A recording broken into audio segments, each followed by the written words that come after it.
మూడో అధ్యాయం 27వ వచనం.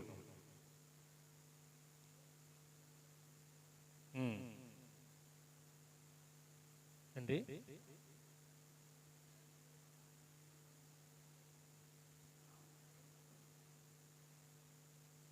మొదటి చదువు 27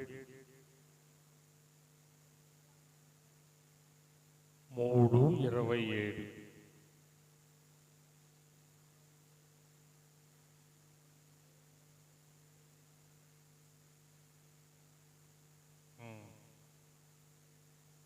మూడంటే టిక్కు పెట్టింది. ఇక్కడ నుంచి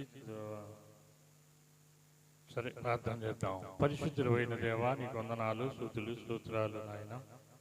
ధరించుట అనే అంశాన్ని మేము ధ్యానించబోతుండగా మా నోటికి మీరే బోరగా మీ సిలువ సాటును మరుగుపరిచి మీ బిడ్డలతో మీరే మాట్లాడమని యేసయ్య నామములో అడుగుతున్నాము తండ్రి. ఆమేన్, ఆమేన్. క్రీస్తుని ధరించిన వారందరూ బాప్తిసము పొంది క్రీస్తుని ధరించాలి. అంటే ఏంటి? క్రీస్తుని ధరించుట అంటే తండ్రి కుమార పరిశుద్ధాత్మ నామములో బాప్తిసం పొందుట. బాప్తిసము పొంది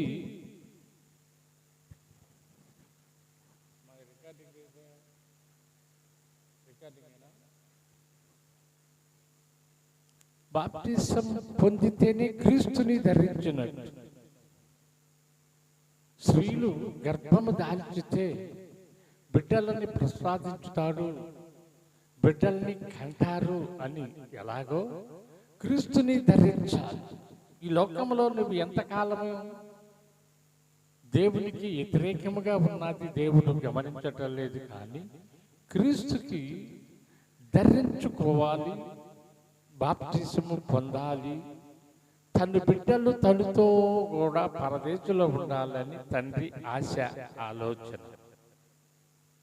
ఎంతమంది ఈ రోజున క్రీస్తుని ధరించుతున్నారో మనకి మనమే ప్రశ్న వేసుకోవాలి. నేను క్రీస్తుని ధరించుతున్నానా? మందిరానికి వెళుతున్నాను కానీ, ప్రార్థన చేయుచున్నాను కానీ సుమా, నేను క్రీస్తుని ధరించని దూరముగానే ఉన్నా. దూరముగా ఉంటే ఏ ఉపయోగమూ లేదు. కోడి తన పిల్లలని గద్ద ఎత్తుకొని వెళ్ళిద్దేమోనని రెక్కల చాటును దాచుకునేది. అందరం దాచిద్దా?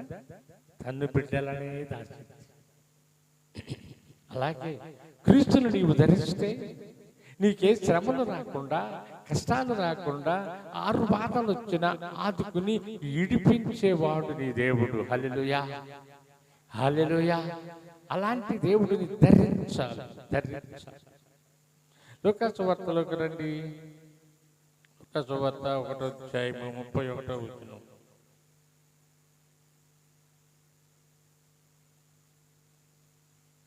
లూకా గారు రాసిన మొదటి అధ్యాయము 31వ వచనాన్ని చూద్దాం.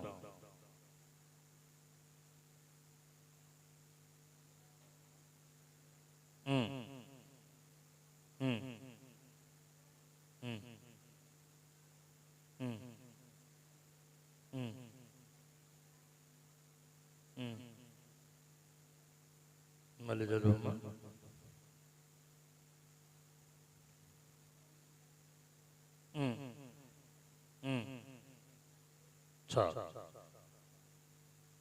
ఇది ప్రవచనం.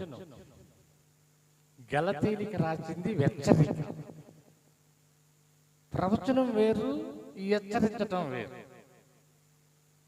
ఇక్కడ గలతీ సంఘానికి హెచ్చరించాడు, మీరు క్రీస్తుని ధరించుతున్నారా, క్రీస్తుని ధరించారా, క్రీస్తులో బాప్తిసము పొందారా అని అక్కడ హెచ్చరిస్తున్నాడు.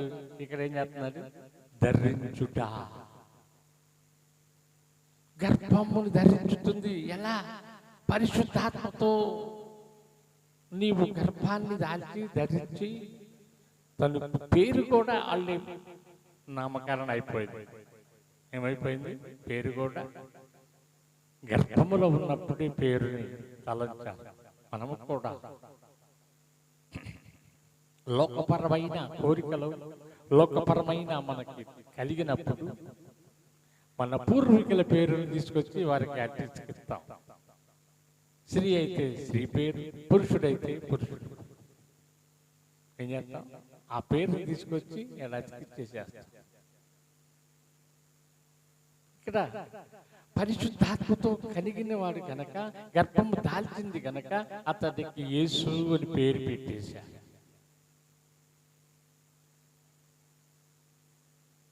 కొంతమంది కలలుగంటారు, కలలుగానే ఉంటాయి. ఏముంటాయి? కలలుగానే ఉంటాయి. అదే కీర్తనలు అంటారు కదా, 21వ కీర్తన 4వ వచనం మీరు ఇంటికి వెళ్ళినా చూసుకోండి. మీ కోరిక సిద్ధింప చేయాలి అన్నా, మీ ఆలోచన సఫలపరచాలి అన్నా మీరు క్రీస్తుని ధరించాలి. క్రీస్తు లేకపోతే మీకు ఆ కోరికలు సిద్ధింప కలగవు. అన్న క్రీస్తుని ధరించింది కనుకనే ఒక బిడ్డని కనుగొంది. ఇంకనుకుంది, ఒక బిడ్డని పొందుకుంది. ఆ బిడ్డని మళ్ళీ తిరిగి దేవునికి అప్పగించితే, దేవుని సేవకునికి అప్పగించినాక మరొక 5 దేవుడు ఇచ్చాడు. హల్లెలూయా, హల్లెలూయా. మనము ఒక్కడిగేస్తే తండ్రి 4 అడుగులు వేస్తాడు. నువ్వు ఒక్కసారి అడిగితే 4 దీవెనలు ఇచ్చేవాడు మన తండ్రి. ఎప్పుడో తెలుసా? క్రీస్తుని ధరించినప్పుడు, క్రీస్తులో ఉన్నప్పుడు, క్రీస్తుతో నీవు క్రీస్తు కలిసి ఉంటే. యోహాను సువార్త 15వ అధ్యాయంలో ఫలించుతారు బహుగా. మీకు కలిగినవన్నీ కూడా సియోనులో నుండి నా తండ్రి ఏం చేస్తాడు? దీవిస్తాడు, దీవిస్తాడు. అది లోక సువార్త 2వ అధ్యాయము 35వ వచనంలోకి రండి. పక్క పేజీ 2వ అధ్యాయము 35వ వచనం.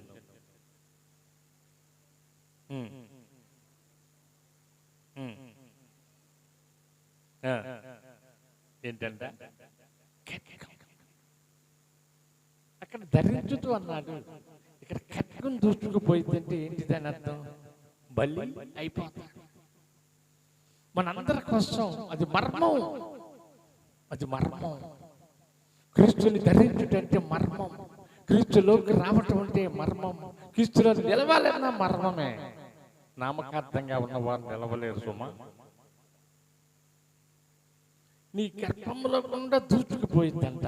అంటే నీ గర్భంలో పుట్టినవాడు ఏం చేస్తాడు? చనిపోతాడు.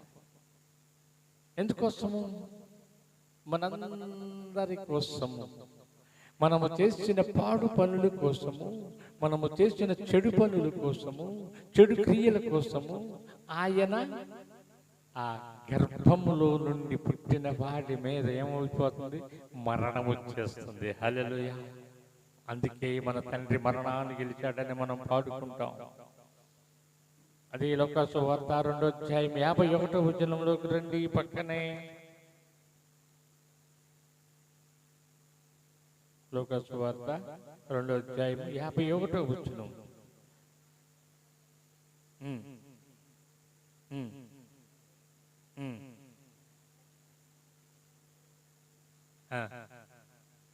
ఏంటంట? మళ్ళీ చదువమ్మా.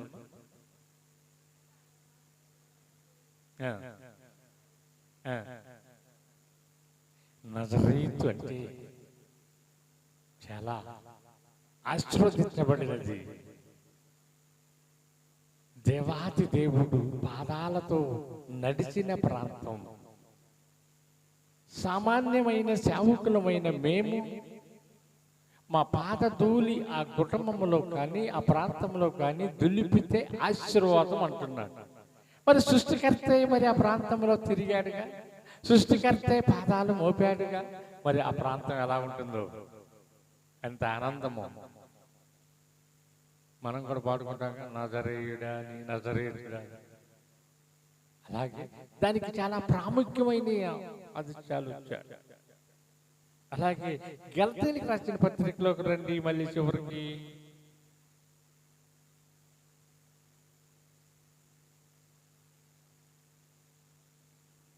గలతీ పత్రిక 4వ అధ్యాయము 19వ వచనం చూద్దాం.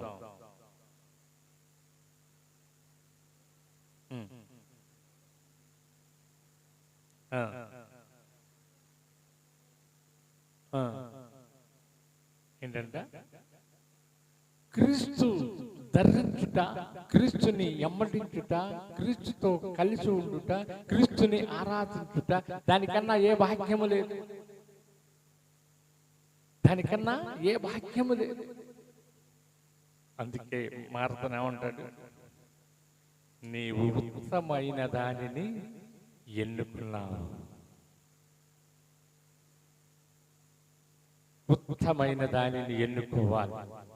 ఎక్కడంటే అక్కడ బాప్తిస్తాలు కాదు, ఎక్కడంటే అక్కడ పరుగులు తీయటం కాదు.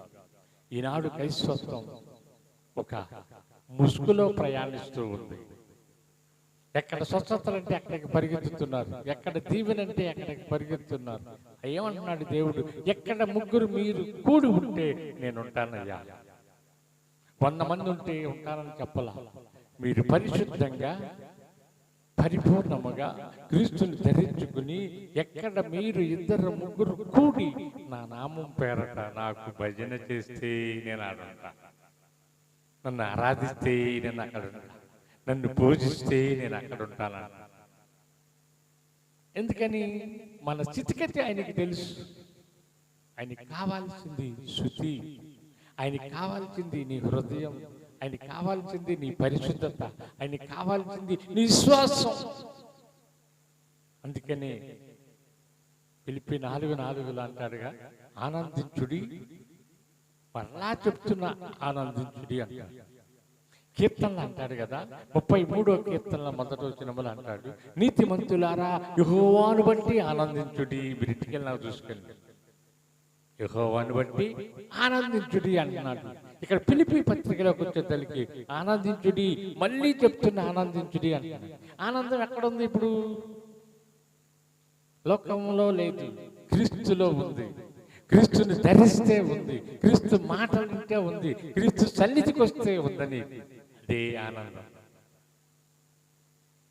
ఆనందయాత్ర ఇది ఆత్మీయ యాత్ర, యేసుతో నూతన యెరూషలేము యాత్ర.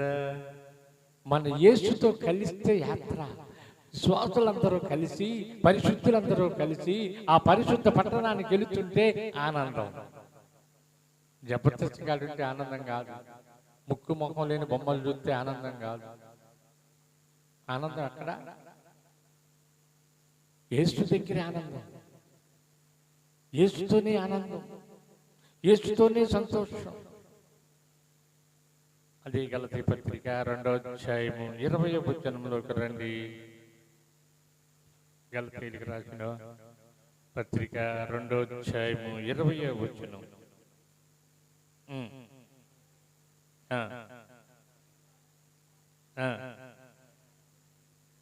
హల్లెలూయా. ఎవరండినా?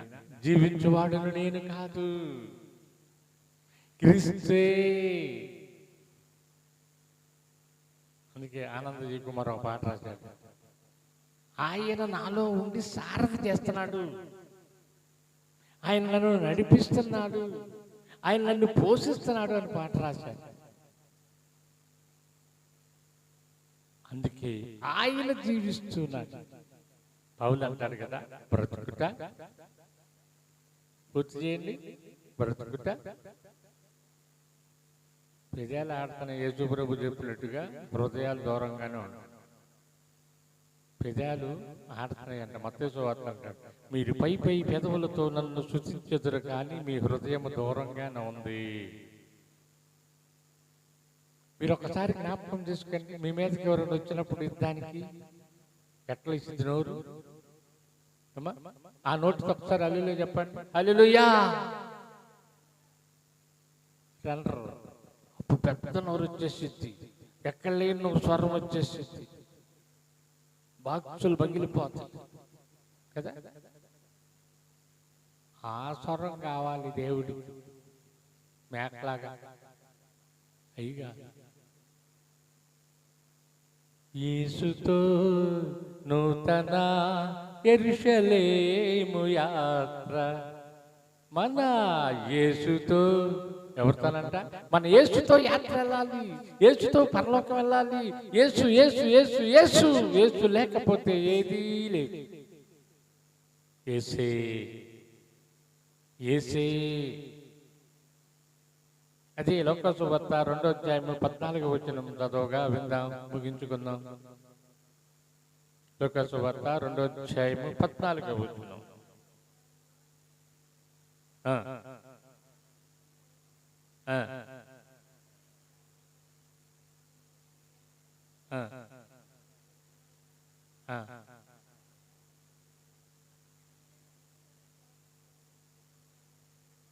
హల్లెలూయా. ఇప్పుడు ఈ బలవంతం క్రీస్తుని ధరించుకోవటానికి బలవంతం, క్రీస్తు దగ్గరికి రావటానికి బలవంతం. అమ్మా లేకండి అమ్మా, స్నానాలు చేయండి అమ్మా, అదమ్మా ఇదమ్మా అని బలవంతం. అయ్యా బాప్తిస్మం పొందయ్యా, క్రీస్తుని ధరించయ్యని సేవకుడి కంటే అది బలవంతమే. బాధ కలిగిద్దే. వాళ్ళ పిల్లలు 10th క్లాస్ తప్పుతారే, ఇంటర్మీడియట్ తప్పుతారే, అప్పుడు వచ్చింది మా భక్తి. దేవుని స్తుతించుడి, ఎల్లప్పుడు దేవుని స్తుతించుడి అని అప్పుడు వస్తారు మందిరాన్ని. ఎప్పుడు బాధ కలిగినప్పుడు, ఇబ్బంది కలిగినప్పుడు. అందుకే క్రీస్తును నీవు ధరించి ఉంటే ఆ ఇబ్బంది నీ తండ్రి రాని, ఆ ఇరుకు నీకు రాని, ఆ విశాలత నీకు కాకుండా ఆయన నీ పక్షాన యుద్ధం చేస్తాడు, నీ పక్షాన నిలబడతాడు. ఎప్పుడో తెలుసా? ఇప్పుడు మీ పిల్లల్ని ఎవరైనా ఒక దెబ్బేస్తే ఏం చేస్తారు? చాలా మంది ఆడుకుంటూ ఉన్నారు కదా రోడ్ల బట్టి, ఏం చేస్తారు? యుద్ధం ప్రకటిస్తారా అని అంటారా? పాని అమ్మ సారీ అమ్మ అంటారు. పాని అమ్మ సారీ అమ్మ అంటే క్రీస్తుని ధరించుకున్నట్టే. ఏమన్నాడు? తండ్రి మీరేమి చేయుచున్నారో వీరిని క్షమించయ్యా. స్టెఫెన్ అన్నాడు, తండ్రి ఈ తప్పు వీరి మీదకి మోయబాకయ్యా అన్నాడు. మనమైతే అందరిని పోగు చేసుకుని రాళ్ళు, రప్పలు, కారం, కత్తులు, కటారులు తీసుకెళ్తాం. యుద్ధము యెహోవాదే అని ఏడా ఆడాం. అది దీన మనసు కలిగి సాత్వికంగా ఉంది, దేవుని దగ్గర మోకరించి ప్రభువా ఈ ఉబ్బరతను నువ్వే తొలగించు. మా మీద ఎన్ని ఎదురు దెబ్బలు తగులుతున్నాయో తెలుసా? ఎన్ని అపవిత్రమైన మాటలు మా మీద, అపవిత్రమైన బురద చల్లుతూ ఉన్నారు. మేమేం చేశామో తెలుసా? యెహోవా దేవుడే చూసుకుంటాడు, దేవుడే చూసుకుంటాడు, దేవుడు చూస్తున్న దేవుడు నా పక్షాన ఆయన ఉన్నాడని నేను జలములలో పడినే వెళ్ళినా, భూతులలో నుండి నే వెళ్ళినా, నాకేమి తగలవు నా యేసయ్యా, నీకే వందనం. ఎన్ని బూతులు, ఎన్ని తిట్టులు, ఎంత బురద అన్నీ కూడా నా దేవుడు ఏం చేస్తాడు? పటాపంచలు చేసి ఆయన రెక్కల నీడలో భద్రపరుచుతాడు. ఆయన సేవకుడిని దూషించిన వారికి ఒక ఆడ ఎలికి బంటుని పంపించి బుద్ధి చెప్పిన వాడు నా దేవుడు. కానీ ఇది కృపాకాలం. నేను ఎన్ని చేసినా నాకు ఎదురు దెబ్బ తగలతలేదు, ఎన్ని చేసినా నాకు ఏది లేదని మీరు విర్రవీగుతున్నారేమో. ఒకనాడు నా తండ్రి, ఒకనాడు నా యేసు నీకు బుద్ధి చెప్పే రోజు రాబోతుంది. దేవుడి చిన్న మాటలు దీవించునుగాక. ప్రార్థన చేసుకుందాం.